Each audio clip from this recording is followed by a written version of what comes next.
Good morning students. और अब आप सबका स्वागत है न्यू लक्ष्य एकेडमी पर। आज हम करने वाले हैं जो सीटेट अब 20 अगस्त को होने वाला है, उससे पहले ताकि आप 150 नंबर में से 130 तक कर पाए मिनिमम। उससे ज़्यादा आप कर सकते हैं तो बहुत अच्छी बात होगी। उसके लिए जो मेन पार्ट होता है साइकोलॉजी, चाइल्ड डेवलपमेंट, पेडागोजी, उस चीज़ पर जो कुछ बच्चों को डाउट रहता है कि कुछ क्वेश्चंस कैसे होंगे, तो अगर आप प्रीवियस ईयर पेपर कर पाएंगे तो उससे आपके सारे डाउट्स क्लियर हो जाएंगे। और जहाँ पर भी कुछ आपको लगे कि कहीं प्रॉब्लम आ रही है तो आप कमेंट करके हमसे पूछ भी सकते हैं।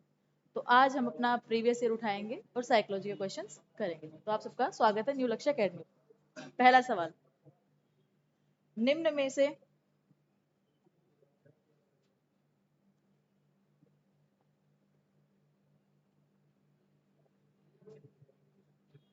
निम्न में से कौन सा एक कथन सही है? पहला है, बच्चों का विकास एक सामाजिक सांस्कृतिक परिप्रेक्ष्य में होता है।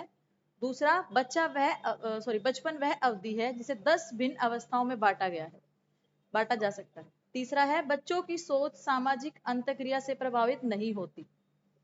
अगला है, बच्चों का विकास केवल आनुवांशिकता पर आधारित होता है। तो मैं आपको इस क्वेश्चन को शुरू करने के साथ साथ आपको कुछ इंपॉर्टेंट चीजें बताना चाहती हूँ, जिसमें एक इंपॉर्टेंट है केवल। केवल वाले स्टेटमेंट्स 99% रॉन्ग होते हैं। तो आप ये देखिए, केवल अनुवांशिकता तो होता ही नहीं, अनुवांशिकता के साथ वातावरण आपने पढ़ा भी होगा, हेरिडिटी एंड एनवायरमेंट।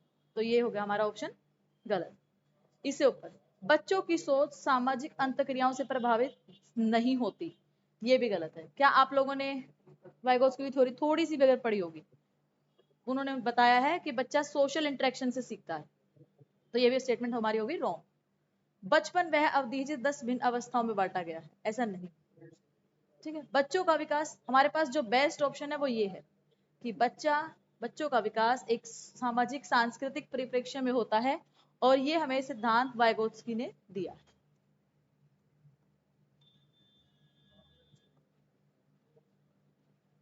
तो इसके साथ ही जो इसका जवाब होगा वो होगा एक, ऑप्शन 1। अब हम चलते हैं अगले क्वेश्चन पर।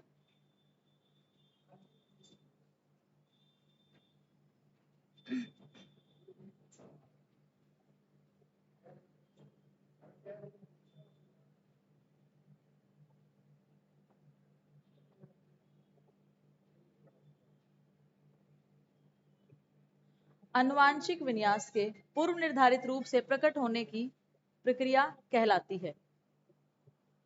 तो बच्चों, अगला क्वेश्चन, आनुवांशिक विन्यास के पूर्व निर्धारित रूप से, यानी जो पहले से ही फिक्स है कि जब हम पैदा होते हैं हमारी हेरिडिटी चलती है, तो क्या चीजें हमें आ जाती, तो वो अनुकूलन, ये नहीं, ये है मैच्योरिटी, ये हम सीखते हैं। इसमें एनवायरनमेंट का रोल है, इसमें भी हमारा हेरिडिटी एंड एनवायरनमेंट का रोल है, और इसमें भी, लेकिन मैच्योरिटी हमारी हेरिडिटी से आती है। तो इसका जवाब होगा फोर्थ।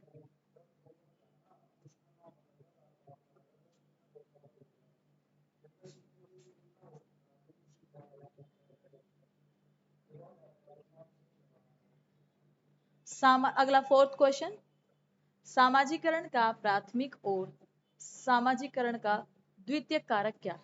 आप लोगों ने देखा होगा कि सोशलाइजेशन सबसे पहले कहाँ से शुरू होता है। ये तो एक जो चीज है कॉमन है, वो होती है फैमिली, परिवार। परिवार और दूसरा क्या होगा, देखिए मीडिया फर्स्ट और सेकंड नहीं है। ठीक है, जहां जहां पर मीडिया है वो रॉन्ग हो जाएंगे। तो ऑप्शन हो जाएगा इसका एक, परिवार और विद्यालय।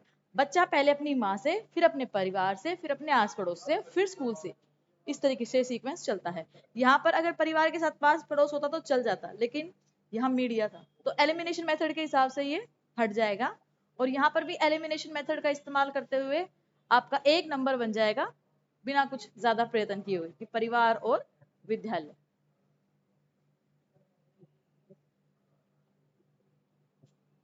अब हम चलते हैं अगले क्वेश्चन पर। अब है लॉरेंस कोलबर्ग। अगर आप लोगों ने लॉरेंस कोलबर्ग की थ्योरी को पढ़ा है, लॉरेंस कोलबर्ग के अनुसार 7-8 वर्षीय बच्चों में नैतिक निर्णय लेने का आधार क्या है? आप लोगों ने पढ़ा होगा कि जो लॉरेंस कोलबर्ग है, उन्होंने मोरल डेवलपमेंट दिया है, जिसमें उनके जो लेवल हैं वो 3 है और हर लेवल में 2 स्टेजेस हैं। ये क्या है? स्टेज। इस तरीके से कितनी स्टेज हो जाएंगी? 6। 6 अवस्थाएं, 3 स्तर और 6 अवस्थाएं दी है। ठीक है बच्चों, तो इसके साथ ही अब हम पढ़ते हैं कि जो पहला लेवल है उसकी एज क्या है? 0 to 9। ठीक है, अगला है पहला है प्री कन्वेंशनल, दूसरा है कन्वेंशनल और तीसरा है पोस्ट कन्वेंशनल। तो प्री कन्वेंशनल की 0 से 9 बोल देते हैं, कभी कभी 2 से 9 भी बोल देते हैं, उस पर कुछ दिक्कत नहीं होती। ठीक है, पहला है प्री कन्वेंशनल, ये आपको पता लग गया होगा, 3 लेवल में स्टेजेस। तो पहला है प्री कन्वेंशनल जो 0 से 9 या 2 से 9। दूसरा लेवल है कन्वेंशनल,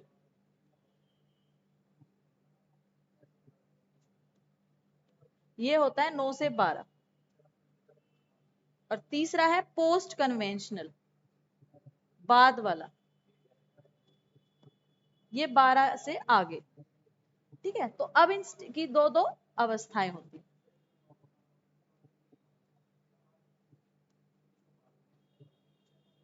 तो कितनी हो गई? 1 2 3 4 5 6। इस तरीके से हम देखते हैं कि 7-8 वर्ष का बच्चा कहाँ होगा? 7-8 वर्ष का बच्चा यहाँ होगा पहले लेवल में। तो इसमें पूछा गया है कि पहले लेवल में जो उसका नैतिक निर्णय, सामाजिक व्यवस्था बनाए रखना, सामाजिक अनुबंध बनाए रखना और सार्वभौमिक नैतिक, ये जो अवस्थाएं हैं, सामाजिक अवस्था ये आती है सेकंड में, सामाजिक अनुबंध सेकंड, और ये थर्ड लेवल। तो जो अभी हमारे पास बचा है वो दंड और आज्ञा पालन। इसमें क्या होगा कि अगर आप बच्चे से कहेंगे कि बेटा वो बाहर गाड़ी खड़ी है, आपको उसका शीशा तोड़ना है, तो बच्चा आपके डर से कि आप उसको कोई दंड ना दे दो, वो गाड़ी का शीशा तोड़ देगा। ठीक है, आज्ञा पालन, उसमें ये भी है कि अगर मम्मी ने कहा है कि बात करना है तो करना है। ठीक है, दूसरा इसी में दूसरा आता है गिव एंड टेक, कर दूंगा, आप मुझे क्या मिलेगा, मेरा क्या बेनिफिट है। तो दो आते हैं, दंड और आज्ञा पालन, और सेकंड क्या है? Give and take. ठीक है, जैसे को तैसे टाइप, जैसा करवाओगे वैसा मैं करूँ। ठीक है, तो आपको मुझे लगता है ये क्लियर हो गया होगा। कहीं कोई डाउट लगे तो आप कमेंट कर सकते हैं। अब आते हैं अगले क्वेश्चन पर। जीन पियाजे, जो कि सबसे इंपॉर्टेंट एक तरीके से मानी जाती है थ्योरी।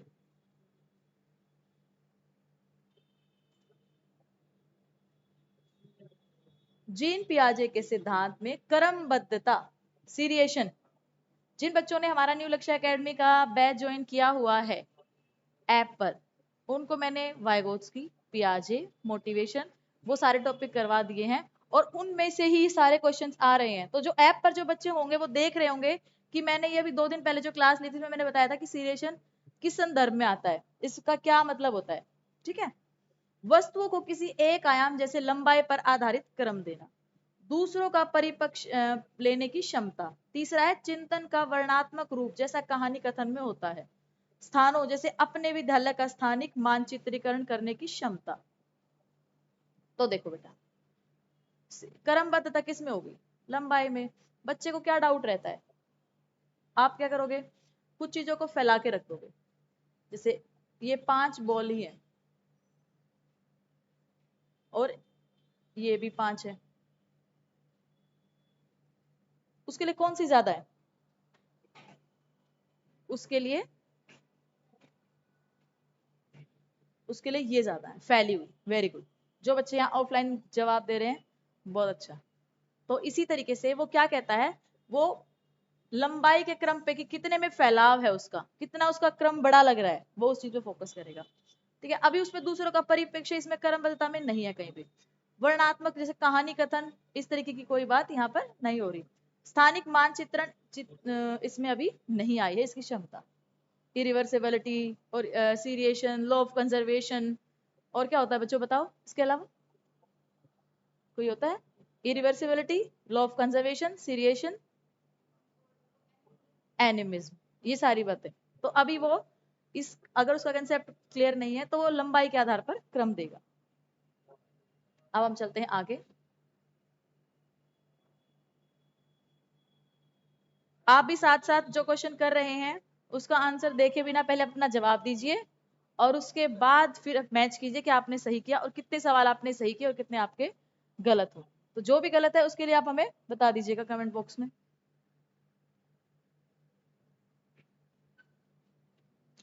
5 वर्षीय नशीमा को यह लगता है कि चिकनी मिट्टी के गोले को यदि दबाकर एक सांप के रूप में परिवर्तित करे तो चिकनी मिट्टी बढ़ जाती है। पहली बात तो ये कौन सी स्टेज है, कौन सी? सेकंड। किसकी है ये, किन्होंने दी है? पियाजे। तो जीन, अगर आप लोगों ने मेरी पिछली क्लास ली थी तो उसमें मैंने ये क्वेश्चन करवाया था। जब मैंने जीन पियाजे पूरा पढ़ाया था तो उसमें जो मैंने प्रैक्टिस के ऐप पर वाले जो अवेलेबल हैं बच्चे उनके लिए मैं कह रही हूँ, अगर उन्होंने मेरी क्लास देखी थी तो उसमें क्वेश्चन मैंने करवाया है कि किस स्टेज की बात हो रही है इसमें पियाजे की, कि चिकनी मिट्टी को अगर इतनी सी चिकनी मिट्टी है, अब एक बच्चे ने उसे सांप बना दिया,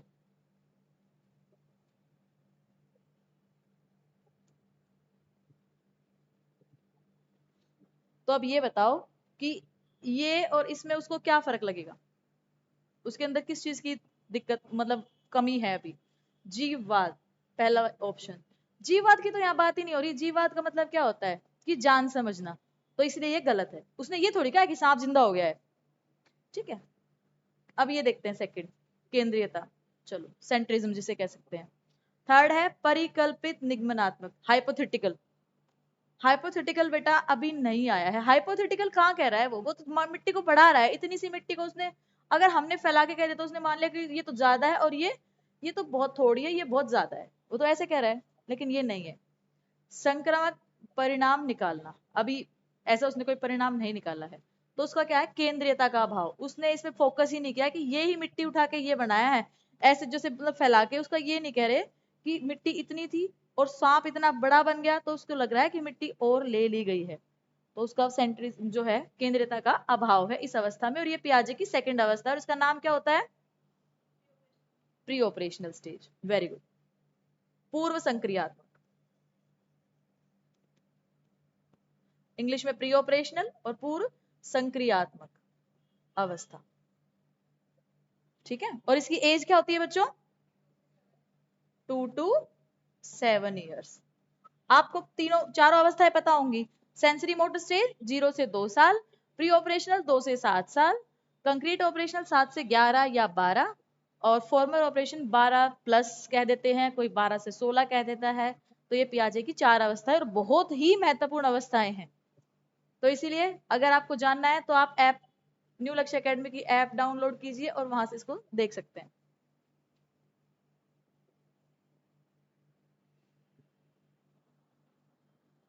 नेक्स्ट क्वेश्चन, लिव वाइगोत्स्की। अभी मैंने वाइगोत्स्की का थोड़ा सा फर्स्ट जो क्वेश्चन हमने किया था उसमें मैंने आपको बताया था कि वाइगोत्स्की ने जो थ्योरी दी उसका नाम क्या है। अगर आप लोगों को याद है तो कमेंट करो।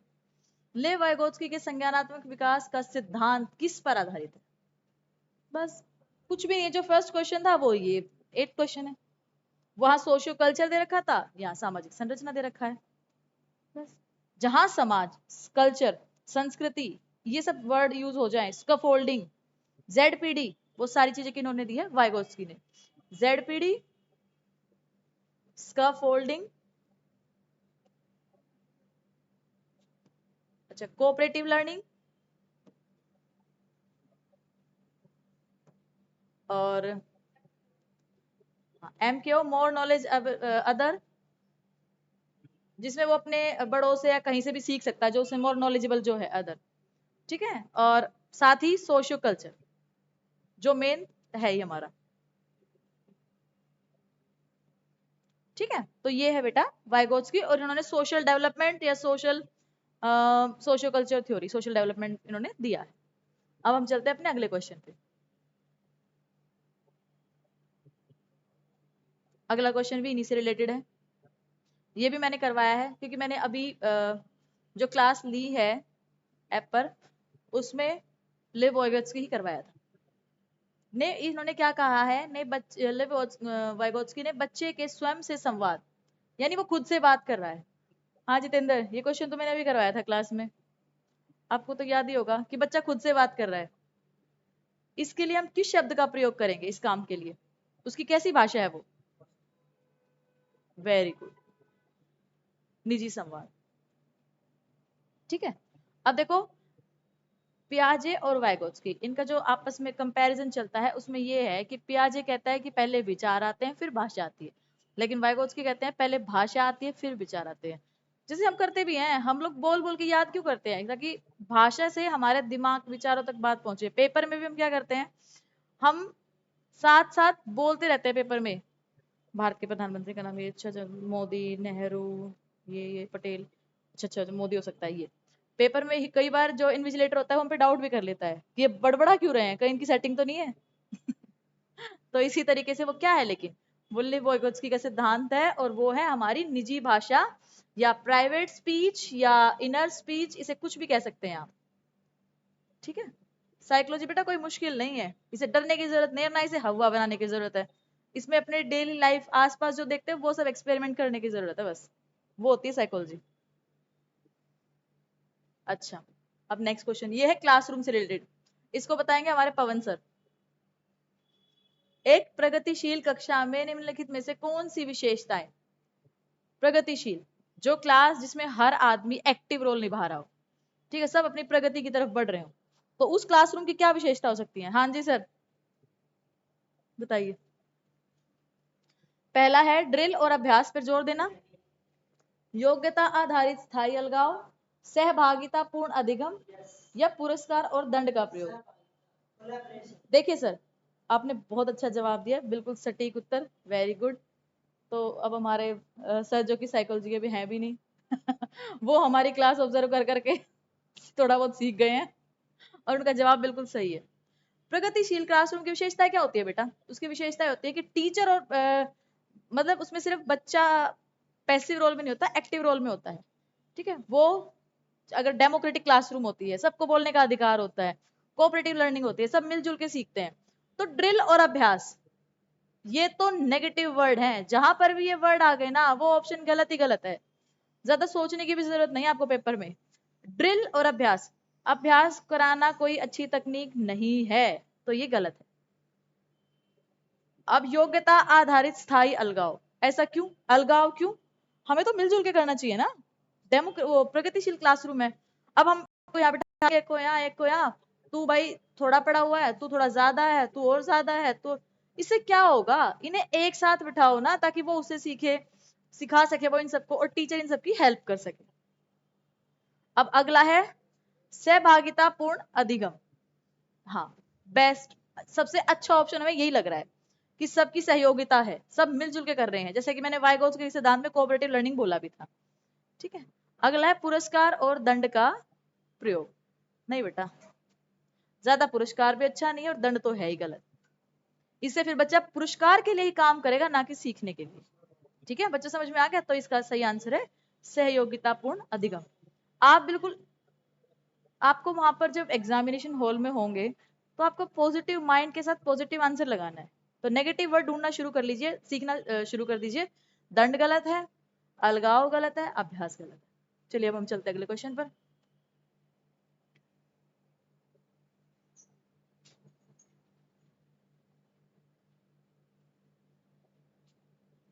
एक बच्चे में दूसरों की नियत और इच्छाओं को समझने की योग्यता है।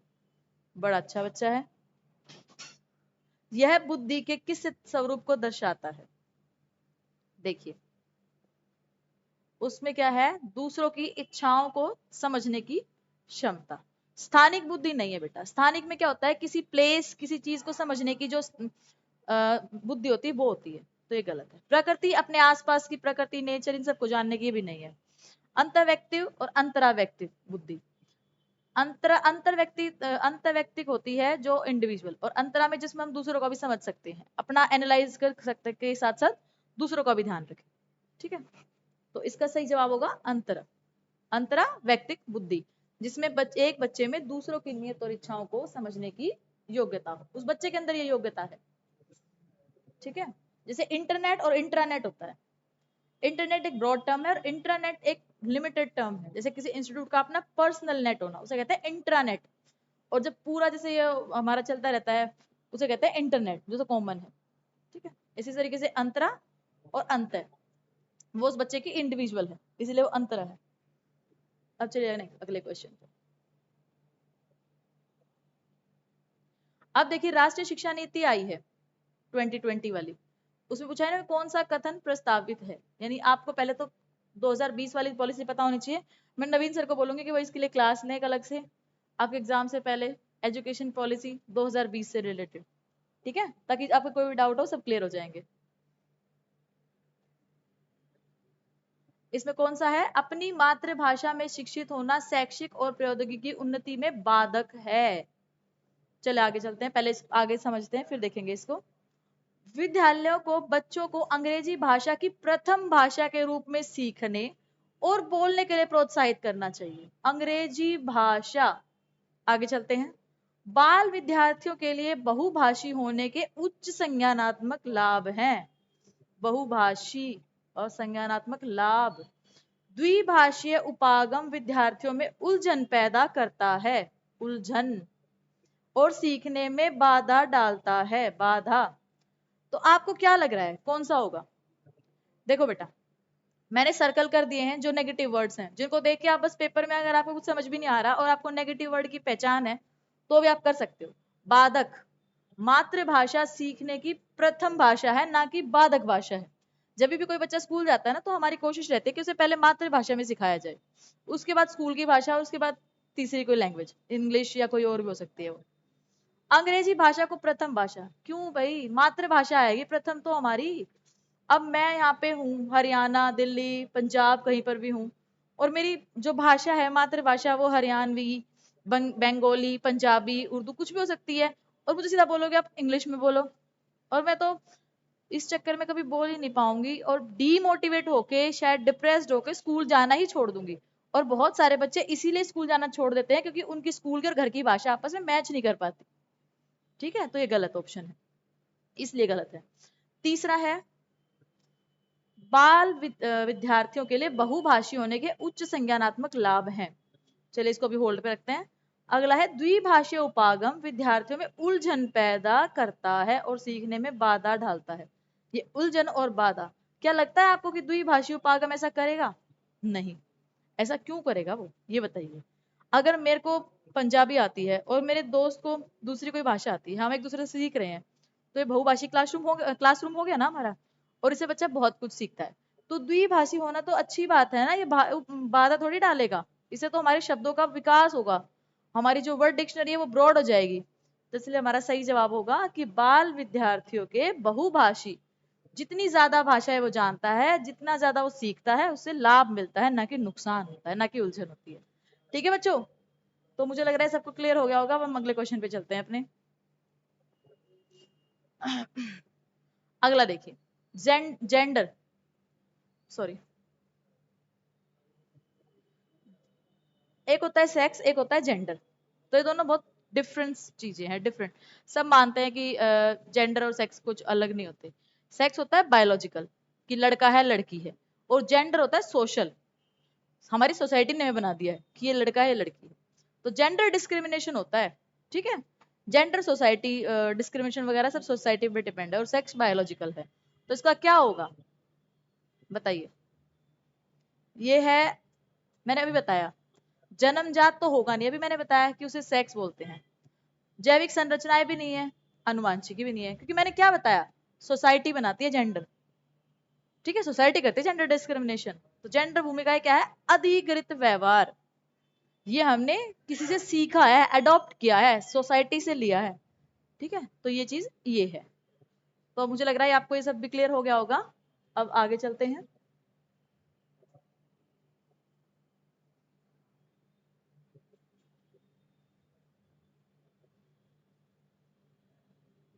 सतत एवं समग्र मूल्यांकन, वो इंग्लिश में continuous, CCE, comprehensive and continuous evaluation का प्राथमिक उद्देश्य क्या है? उसका प्राइमरी ऑब्जेक्टिव क्या है बेटा? तुलना। अब बस कुछ वर्ड्स रट लीजिए, जहां वो होंगे वो आंसर गलत होगा और आप एलिमिनेशन मेथड से पार हो जाओगे। अच्छा, सफल और विफल गलत, वर्गीकरण गलत। अब हम देखते हैं, मेरे पास बस ये बचा है, मैं आपको बताऊंगी कि मैंने ऐसा क्यों किया है।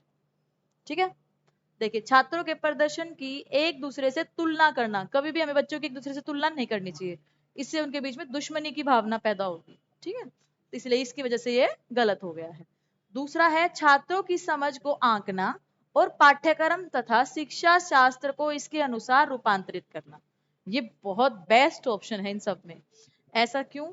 देखिए, हम क्या है, बच्चे अगर नहीं सीख पा रहे हैं तो हम चेक करेंगे ना हमारी कहाँ गलती हुई है, हमने क्या किया है, कहाँ हमारे सिलेबस में गलती है, कहाँ हमारे करिकुलम में गलती है, कहाँ मेरे मेथड्स में गलतियां हैं।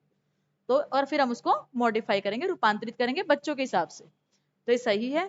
वर्गीकरण नहीं करना है छात्रों का उनके, इससे तो उनके अंदर किसी, कोई तो अपने आप को बहुत सुपीरियर समझ लेगा, कोई इंफीरियर हो जाएगा, कोई तो दब्बू टाइप बन जाएगा और कोई अपने आप में क्लास का दादा बन जाएगा। तो हमें ऐसा नहीं करना है। छात्रों को किसी विषय में सफल और विफल नहीं, सफल और विफल तो कोई चीज ही नहीं होती है क्लासरूम में। हमें बच्चों को नंबरों के आधार पर नहीं आंकना है, हमें उनकी योग्यताओं के आधार पर आंकना है। ठीक है, तो अब इसका सही जवाब है छात्रों की समझ को आंकना और पाठ्यक्रम को उनके हिसाब से रूपांतरित करना और अपने टीचिंग मेथड्स को चेंज करना। आपको पता है, अभी एक बच्चा फेल होता है तो बच्चा फेल नहीं हो रहा, व्यवस्था फेल हो जाती है, सिस्टम फेल हो जाता है, टीचर फेल हो जाता है, एजुकेशन पॉलिसी बनाने वाले फेल हो जाते हैं। अकेला बच्चा फेल नहीं होता, बच्चे की कोई गलती नहीं है। जैसे जॉन लोग ने कहा बच्चा तो कोरी सलेट है, तो हमने तो उसे ऐसा कर दिया कि वो फिर बेचारा फेल हो गया। अपनी कक्षा के लिए मूल्यांकन पद्धति तय करने से पहले एक शिक्षक को किन बातों पर विचार करना चाहिए? कि वो जो इवेल्युएशन मेथड्स बना रहा है, इवेल्युएशन टेक्निक्स का यूज कर रहा है, तो उसे क्या सोच के करना चाहिए? मेरे अलावा इन परिणामों का उपयोग कौन करेगा? विशिष्ट छात्रों के अधिगम वक्र का पता लगाने के लिए कौन सा तरीका अध्यापिका को स्वयं के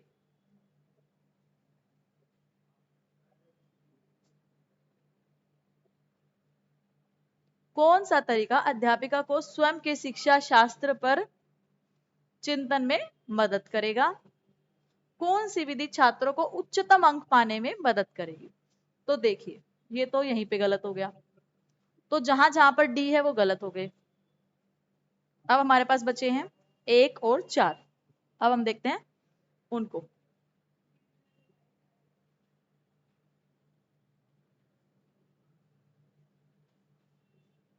देखिए कि मेरे अलावा, अब टीचर अगर नहीं भी है तो भी कोई दूसरा टीचर आता है, उसके पेरेंट है, वो सबको भी तो रिजल्ट पता होना चाहिए, वो भी तुमको यूज करना चाहिए। हमें बच्चों की अच्छाइयाँ बुराइयां सब पता होनी चाहिए ना, ताकि हम उनके पेरेंट को बता सके या स्कूल में जो पोर्टफोलियो तैयार कर सके, ताकि बाकी टीचर्स को, जो सब्जेक्ट टीचर होंगे, उनको भी मदद मिल सके। तो ये ठीक है।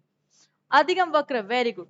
हमें पता होना चाहिए किस बच्चे का कितना लेवल चल रहा है और हमें उसे कहाँ तक लेके जाना है। जैसे अब दिल्ली में मिशन बुनियाद चला हुआ है, जो उनके लर्निंग कर्व को बढ़ाने की तरफ ले जा रहा है। कौन सा तरीका अध्यापिका को स्वयं के शिक्षा शास्त्र पर, हाँ, टीचर को खुद को भी एनालाइज करना चाहिए कि हमारे टीचिंग मेथड्स में कोई गलतियां तो नहीं है। इसीलिए ये तीनों बिल्कुल ठीक है। तो इसका जवाब हो जाएगा, इसका आंसर होगा, इसका उत्तर होगा 1, 2 और 3।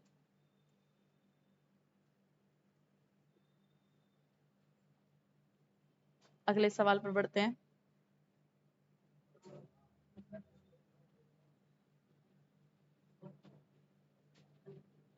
समावेशी शिक्षा, इंक्लूसिव एजुकेशन, बस इस टर्म का ही मीनिंग जान लीजिए, इसी से सवाल हो जाएगा। इंक्लूसिव एजुकेशन क्या होती है?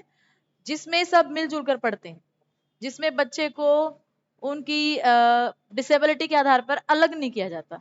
जय वो कहते हैं ना, डाइवर्स क्लासरूम जो होता है, विविधता से पूर्ण। ठीक है, तो आर्थिक रूप से कमजोर वर्ग का आरक्षण केवल सरकारी विद्यालयों में ही उपलब्ध करवाया जाए, इसका इससे कोई रिलेशन नहीं है। केवल वाली बात तो वैसे भी गलत है, केवल तो मैंने आपको नेगेटिव वर्ड बताया है ये पहले। दिव्यांग छात्रों को सिर्फ विशेष विद्यालयों में ही शिक्षा दी जाए, तो सिर्फ और केवल में फर्क क्या बचा है? इसलिए ये भी गलत। सरकारी विद्यालयों में केवल अंग्रेजी भाषा पढ़ाई जाए, वो भी गलत।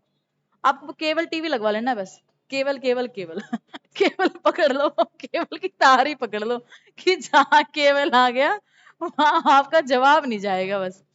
योग्यताओं से परे होकर सभी बच्चों को गुणवत्तीय शिक्षा उपलब्ध कराई जाए। इन सब में कितना अच्छा जवाब डी है कि हमें हर बच्चे को उसकी गुणवत्ता, उसके सीखने के तरीके, उसके शरीर या दिमाग किसी भी चीज में बिना भेदभाव किए सबको मिलजुल कर अच्छे तरीके से, वो कहते हैं ना इंडिविजुअल डिफरेंसेस को ध्यान में रख के पढ़ाना चाहिए। तो इसका जवाब हो जाएगा 4। अगला सवाल है,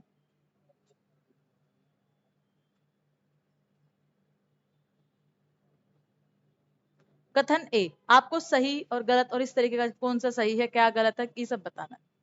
पढ़ाते समय एक शिक्षक को पाठ्य सामग्री को दर्शाने के विभिन्न तरीके अपनाने चाहिए। शिक्षक को अधिगमकर्ताओं की विविध आवश्यकताओं हेतु अपने शिक्षा शास्त्र को उनके अनुकूल बनाना चाहिए। तो मुझे तो दोनों ही ऑप्शन अच्छे लग रहे हैं। इसमें दोनों में क्या है, बहुत अच्छी बातें कही गई हैं कि अगर टीचर कुछ सिखा रहा है तो उसे जो टीचिंग मटेरियल वो यूज कर रहा है उसके डिफरेंट स्टाइल यूज करने चाहिए, क्योंकि हर बच्चे एक तरीके से नहीं सीखते। इसे कहते हैं व्यक्तिगत विभिन्नताएं होती हैं हर बच्चे में, ठीक है। तो इसीलिए ये सही है। दूसरा है विविध आवश्यकताओं हेतु अपने शिक्षा शास्त्र को उनके अनुकूल बनाना चाहिए। तो ये भी ठीक है कि बच्चों के ध्यान में रखे, बच्चों की योग्यताओं को ध्यान में रख के हमें अपने तरीके इस्तेमाल करने चाहिए। इसलिए ये हो जाएगा कथन ए और आर दोनों सही है, और आर सही व्याख्या करता है ए की। अगर आप लोगों को किसी को अभी भी डाउट लग रहा हो तो आप मैसेज कर सकते हैं कमेंट बॉक्स में।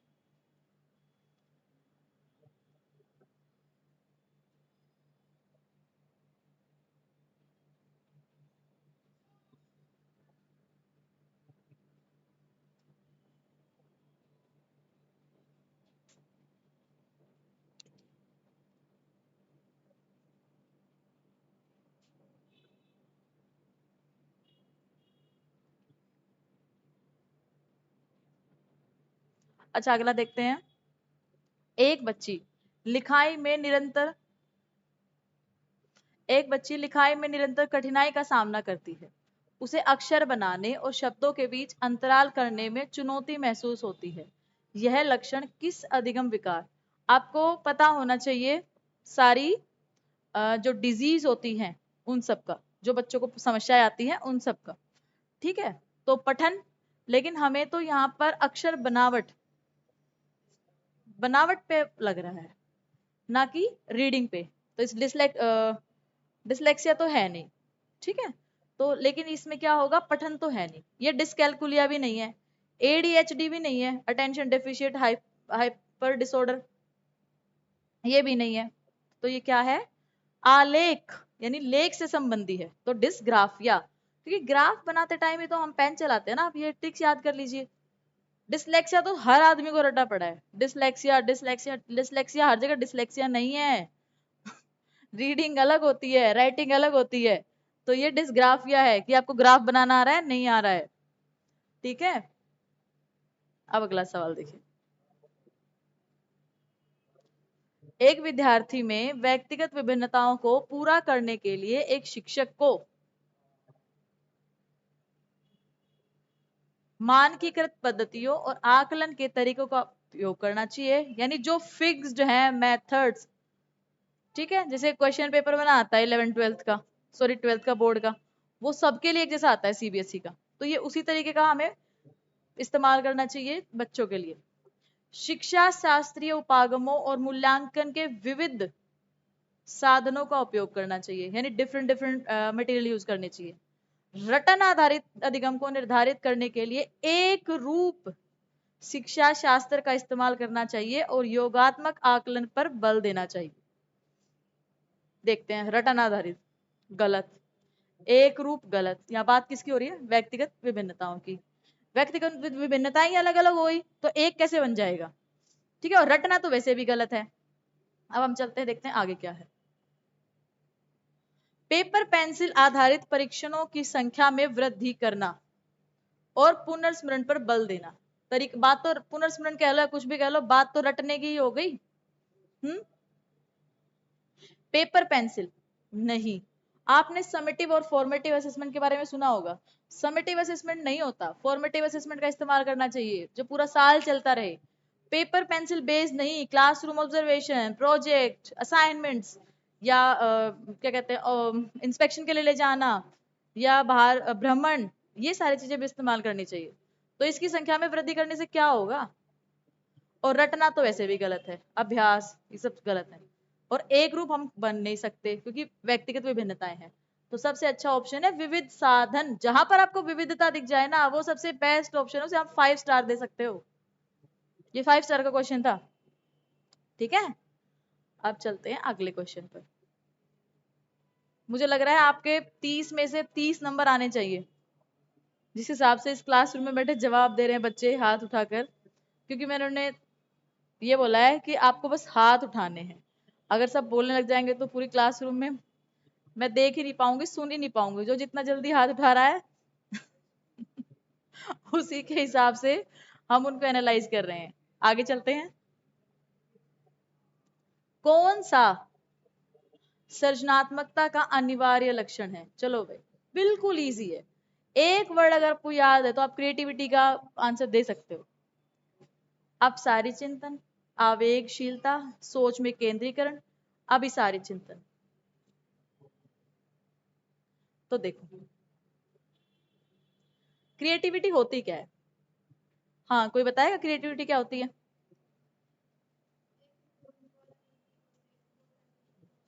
आप लोग जब कोई बच्चा मॉडल बना के लाता है, कोई बच्चा कोई और काम करके लाता है थोड़ा अलग, तो उसको कहते हैं क्रिएटिव है। तो बहुत क्या मतलब है उस क्रिएटिव का? उस क्रिएटिव का मतलब है उस बच्चे ने बहुत तरीके से सोचा है। अरे सब रेड ब्लैक पेन और ब्लू पेन तो सब इस्तेमाल कर रहे हैं, आज मैं कोई और पेन इस्तेमाल करूंगा सजाने के लिए। तो इसीलिए उसने क्या किया? देखिए, केंद्रीकरण बेटा गलत है। वो बस एक चीज को ध्यान में रख के काम कर रहा है, ये होता है केंद्रीकरण। लेकिन सृजनात्मकता अलग अलग सोच रख के काम करती है। ठीक है, अभी सारी कन्वर्जेंट फिक्स कि बस कंजर्वेटिव सोच टाइप कन्वर्जेंट मान लीजिए, ये भी नहीं है। आवेगशीलता, आवेग में तो आना ही नहीं है इतना। ठीक है, तो अब हमें चलना है अपसारी चिंतन की ओर। तो अपसारी चिंतन है डाइवर्जेंट थिंकिंग, यानी कई तरीकों से सोचना।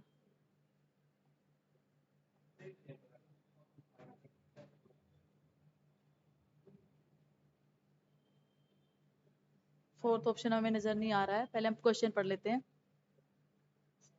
छोटे बच्चे ज्ञान की संरचना और अर्थ किस प्रकार निकालते हैं? ये क्वेश्चन कल की हमने क्लास में पियाजे की थ्योरी में किया था।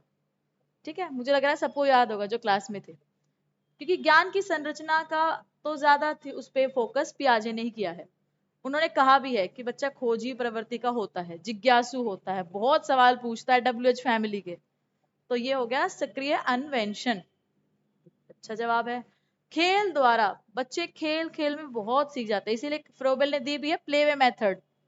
ठीक है, और पदार्थ क्रिया और प्रयोग द्वारा। अब जैसे वो ट्रक लाया, लाते इसके अस्तर जंजर पंजर निकाल के रख दिए और आपने उसे कूटा पीटा, लेकिन कोई फायदा नहीं है। वो सीख रहा है, वो एक्सपेरिमेंट कर रहा है, उसकी स्टेज ही ऐसी है, तो उसे मारो मत, से सीखने का मौका दो। अब उसे बड़ा ट्रक लाओ वो चीज सीख पाएगा। ठीक है, सहपाठियों और वयस्क संग सहभागिता, ये तो है ही अपने आप में 4 स्टार। ठीक है, कि आसपास से तो वो सीख ही रहा है बहुत चीजें, तो इसीलिए इसका जवाब हो जाएगा बेटा, इसके सारे ही ऑप्शन ठीक हैं। तो ये होगा 1 2 3 एंड 4। इसका आंसर होगा 4th। चलिए हम अब आगे चलते हैं अगले क्वेश्चन पर। ये पेपर अभी का है, रिसेंट का। तो आप देख सकते हैं कि साइकोलॉजी इतनी मुश्किल नहीं है, सीटेट पास करना इतना मुश्किल नहीं है, बहुत आसान है। ठीक है, और हम सबसे आसान तरीका हम आपको बता ही रहे हैं। एक अध्यापिका बच्चों को फोन नंबर रटने के लिए फोन के 10 अंकों की तीन चार अंकों के समूहों में बांटकर याद करना सुझाती है। अध्यापिका द्वारा सुझाई यह रणनीति क्या कहलाएगी? तो बताओ, टुकड़ों में सिखा सिखा के टुकड़ों में तोड़ तोड़ के वो चीजें सिखा रही है। ठीक है, मैं भी जैसे सिखाती हूँ 9 2 6 8, फिर आगे बोलूंगी 6 4 3 2 1 2 3 4 ऐसे करके, ताकि बच्चे को याद हो जाए। तो कौन सा मेथड होगा आप समझ ही गए, जहां टुकड़े हो रहे होंगे, टुकड़े कहाँ होंगे? अनुकूलन तो अलग बात है, स्वांगीकरण नहीं, नाटक नहीं कर रहे, लेखन नहीं है, ये खंडीकरण, खंड करना, टुकड़े करना। तो इसका जवाब हो जाएगा बेटा एक, क्योंकि वो खंड पार्ट्स में उस चीजों को सिखा रही।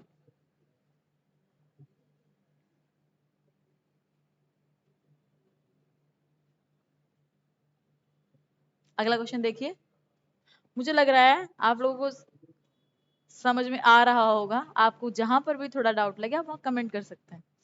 निम्न में से अधिगम की कौन सी दशा पर विद्यालयों में सबसे अधिक बल दिया जाता है? किस चीज के लिए सबसे बल ज्यादा दिया जाता है, बताइए?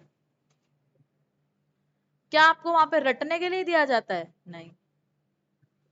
क्या निष्क्रिय अनुकरण होता है? नहीं, सक्रिय होता है बेटा। सीखो, दूसरों से सीखो। उद्दीपन अनुक्रिया संबंधों द्वारा व्यवहार का अनुबंधन नहीं, वहां फिक्सेशन नहीं होता, वहां आपको कंडीशनिंग नहीं की जाती कि आप डंडा देके तो आप डर गए, या टीचर क्लासरूम में आए तो आप डर गए, नहीं। वहां आपको ऐसा माहौल दिया जाता है जहां आप परिवेश से सहभागिता, कौशल और ज्ञान का अर्जन कर सके। आप वहां ज्ञान का अर्जन करने जा रहे हैं, ज्ञान को रटने नहीं जा रहे, ज्ञान को ठूसने नहीं जा रहे हो। ठीक है। कौशल, कौशल क्या होता है? कौशल किसी काम को खुशी के साथ बार बार करना, ताकि वो आपको आदत बन जाए, आपके स्किल वो बन जाता है जो आपकी आदत बन जाता है।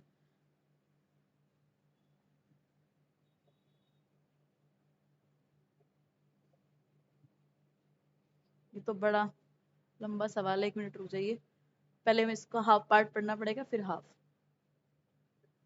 निम्न में से कौन सा युगम सामाजिक संरचनात्मक उपागम के अनुसार छात्रों के पढ़ने को सुसाध्य करता है? यानी बच्चों का जो सोसाइटी का जो इफेक्ट है वो किस चीज में पड़ रहा है और किससे वो सीख रहा है। पहला ऑप्शन देखते हैं, सलमा विद्यार्थियों को नए शब्द सिखाने के लिए फ्लैश कार्ड का उपयोग करती है और उनके सही उत्तरों के लिए उन्हें टॉफी देकर पुरस्कृत करती है। चलो अब अगला देखते हैं, अब इसको हम रखते हैं होल्ड पे। परामति विविध प्रकार की पुस्तकें अपने विद्यार्थियों को पढ़ने के लिए देती है। जो विद्यार्थी एक विशिष्ट पुस्तक पढ़ते हैं उन्हें नियमित रूप से पुस्तक पर परिचर्चा करने के लिए कहती है। चलो आगे देखते हैं।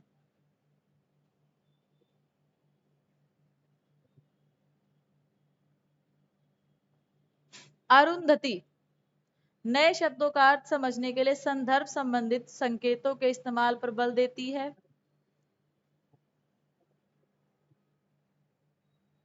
रेखा अपने विद्यार्थियों को उन शब्दों को 5 बार लिखने के लिए देती है और वह वर्तनी परीक्षण में गलत करते हैं। तो देखिए ये चीज गलत है, बार बार लिखवाने से क्या होगा? आप बच्चे को अच्छे से समझाइए ना, ताकि वो पहली बार में अच्छा कर सके। सिर्फ उनकी शब्दों पे मत जाइए, बच्चों की भावनाओं पे जाइए। उसकी भावनाएं सबसे ज्यादा जरूरी हैं। अब ये देखिए, इसने इन्होंने बहुत परिमिति जो है, ये विविध, मैंने कहा था कि विविध जो है वो हमारा एक पॉजिटिव वर्ड है। ठीक है, इसीलिए इस पे टॉफी देने से क्या हो जाएगा? हम्म, टॉफी से क्या होगा? वो तो रोज एक तो उस पे शब्द नया रट लेगा, टॉफी लेगा और अगले दिन भूल जाएगा। इसे नहीं, किसी संदर्भ में जोड़ के सिखाइए उस शब्द को, कि आम बोला तो आम का चित्र दिखाओ, अगले दिन बोलो कि आम पीला होता है तो पीली चीजों के 5 नाम लिख के लाओ, पीली चीजें जो घर पे देखी उनके बारे में बताओ, या आसपास पीला क्या दिख रहा है वो बताओ, या कौन से फल पसंद है ये बताओ, ताकि वो कुछ सीख पाए। आम आम आम आम आम कहने से कुछ नहीं होगा, अगले दिन वो आम आम हो जाएगा। वो गायब हो जाएगा उसके डिक्शनरी से। तो इसके ऑप्शंस देखते हैं हम, हमें हमारा पहला हमारे हिसाब से गलत है, दूसरा सही है। तो जहां जहां पर, और फोर्थ भी गलत है, तो जहां पर 1 और 4 लिखा होगा वे गलत हो जाएंगे। दूसरा और तीसरा, पहला और चौथा तो बिल्कुल गलत है। पहला यहाँ पर भी है, पहला यहाँ पर भी है, तो हमारा आंसर होगा सी।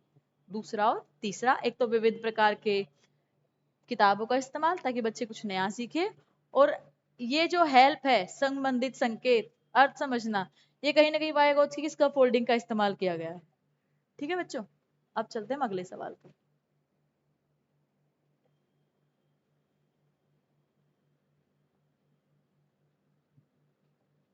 एक शिक्षक होने के नाते आप अपने छात्रों में समस्या समाधान क्षमताओं को किस प्रकार सुसाध्य कर सकेंगे, किस तरीके से उनकी प्रॉब्लम को सॉल्व करेंगे, उनके अंदर प्रॉब्लम सॉल्विंग एबिलिटी को डेवलप करेंगे अपने विद्यार्थियों में डर की भावना पैदा करके।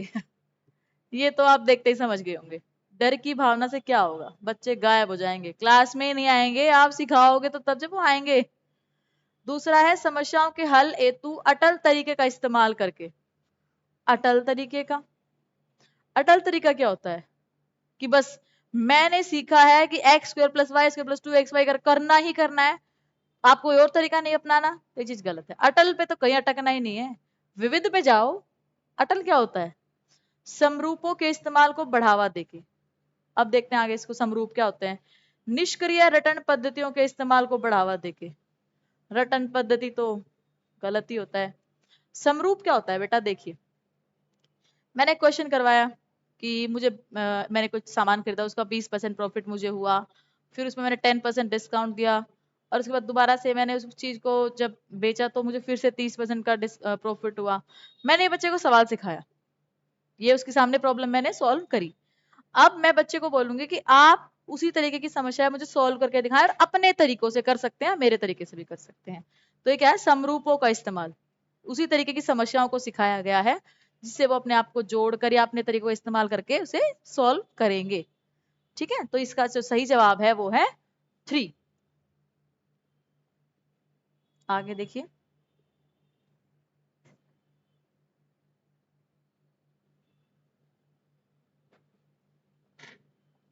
निम्नलिखित में से कौन सा सार्थक अधिगम को सुसाध्य करेगा, यानी मीनिंगफुल जो लर्निंग है वो क्या है।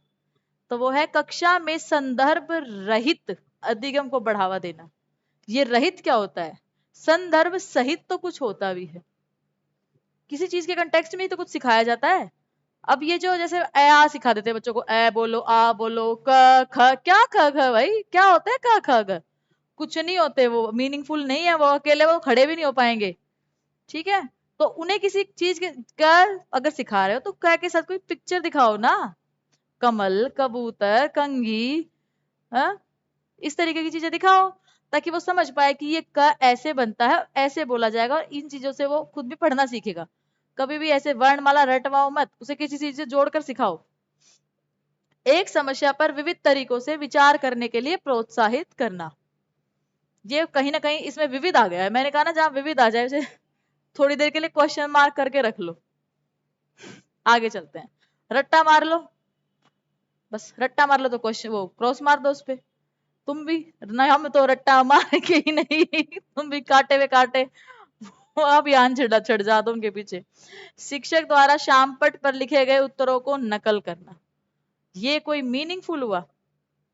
बच्चे को आजकल हमें रटाने वाला और नकल करने वाला नहीं बनाना है, वो अपने खुद की सोच विचार पैदा करे, खुद खोजी प्रवृत्ति उसके अंदर पैदा करनी है। ठीक है, तो इसमें हम क्या करेंगे, इसका जवाब हो जाएगा पहला भी गलत, तीसरा भी गलत, चौथा भी गलत, तो हो जाएगा अपने आप में ही दूसरा, क्योंकि यहाँ पर नकल था, नकल वर्ड नेगेटिव होता है, रट्टा गलत होता है, रहित भी गलत होता है। तो बचा आपके पास सेकंड ऑप्शन, एक समस्या पर विविध तरीकों से विचार करने के लिए प्रोत्साहित करना। तो चलिए अब हम चलते हैं अपने अगले क्वेश्चन की तरफ। ये जो मैंने 30 क्वेश्चन में करवाऊंगी, आप इनसे सिर्फ 30 नहीं, मेरे ख्याल से 50 से 60 क्वेश्चन खुद कर सकते हो। क्यों, क्योंकि मैं जो क्वेश्चन करवा रही हूँ उसमें जो 4 ऑप्शन आ रहे हैं मैं एक्सप्लेन कर रही हूँ, ताकि आप किसी और पेपर में कोई और ऑप्शन मिले तो आप उसको भी सॉल्व कर पाएंगे। आगे देखते हैं,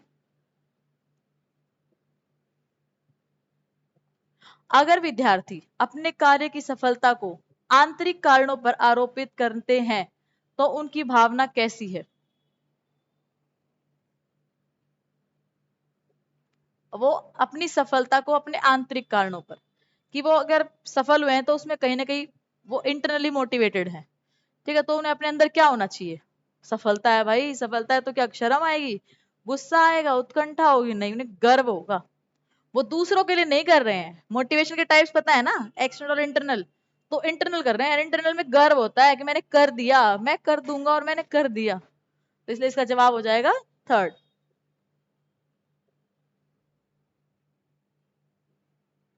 क्वेश्चन नंबर 29, सॉरी। बच्चे अक्सर विभिन्न संकल्पों के बारे में वैकल्पिक संकल्पनाएं और भ्रांतियां गठित कर लेते हैं। इस संदर्भ में कौन सा कथन सही नहीं है? एक तो नहीं, पूरा क्वेश्चन ध्यान से पढ़िए, नहीं आपको दिखेगा ही नहीं। जब आप पेपर कर रहे होंगे तो आप नहीं की जगह हाँ पे टिक कर समझ के और हाँ वाला क्वेश्चन कर दोगे तो आपका गलत हो जाएगा। इसलिए क्वेश्चन ध्यान से पढ़िए और नहीं पर सर्कल कर लीजिए पहले, ताकि आपको याद रहे कि आपको नेगेटिव वाला बताना है। तो कुछ बच्चे क्या करते हैं, अपने मन में किसी न किसी चीज के बारे में गलत चीजें सोचने लग जाते हैं। जैसे हम स्कूल में जाएंगे, फर्स्ट डे वो मुझसे मिलेंगे, मान लीजिए वो स्कूल आए और स्कूल में किसी टीचर से मिले, और उन टीचर ने उस दिन बाय चांस वो टीचर गुस्से में है और उन्होंने डांट लिया, तो बच्चे के मन में ये कंसेप्ट बन जाएगा, ये टीचर तो गंदा है और ये हमें कभी अच्छे से करवाएगा ही नहीं। तो हम देखते हैं कि आगे क्या कहना चाह रहे हैं इसमें। एक अध्यापिका को बच्चों द्वारा गठित वैकल्पिक संकल्पनाओं और भ्रांतियों को सख्त रूप से हतोत्साहित करना चाहिए। चलिए आगे चलते हैं। वे बच्चों और वयस्कों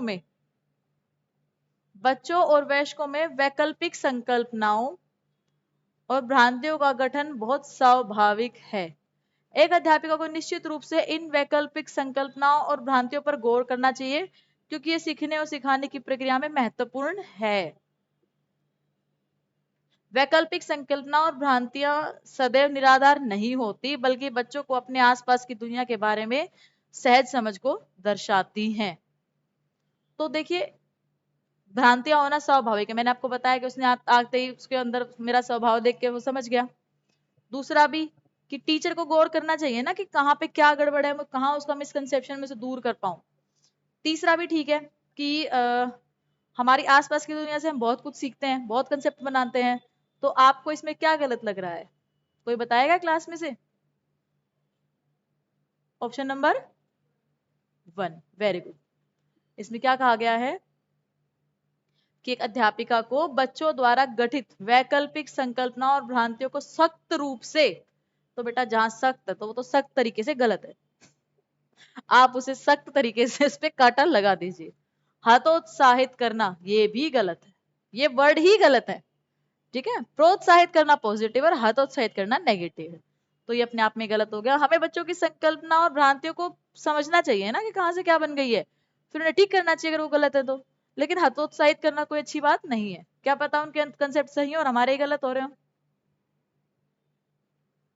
आगे देखते हैं।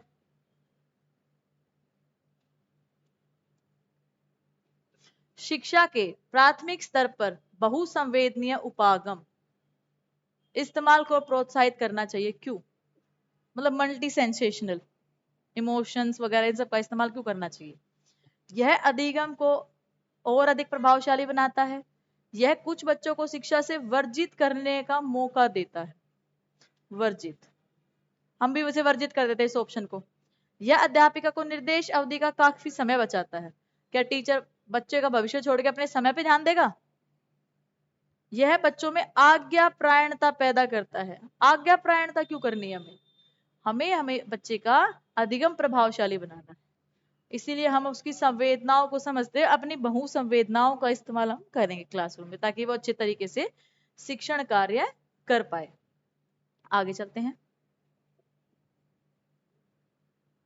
निम्न में से, अगला क्वेश्चन, मुझे लग रहा है बच्चों आप सबको समझ में आ रहा होगा, जहां पर भी डाउट लगे आप मुझे बता सकते हैं, ठीक है? आगे देखते हैं। निम्न में से अधिगम का कौन सा परिप्रेक्ष्य यह कहता है कि ठोस प्रलोभनों और पुरस्कारों द्वारा विद्यार्थियों को सीखने के लिए अभिप्रेरित किया जा सकता है? क्या कौन कहेगा भाई ये है कि तुम एक काम करो, बच्चे को लाद दो इनाम से, और इनाम से लाद दोगे तो अपने आप काम कर लेगा? कैसा होता है क्या? मैं भी अब आपको बोल दूं आपको DSSS भी पास करना है, मैं आपको गाड़ी दिलवाऊंगी, लेकिन उससे क्या होगा? दबाव में ही रहोगे आप उस गाड़ी गाड़ी गाड़ी के कि हाँ गाड़ी मिलेगी, लेकिन अगर आप दिल से पढ़ पाओगे? नहीं कर पाओगे आप।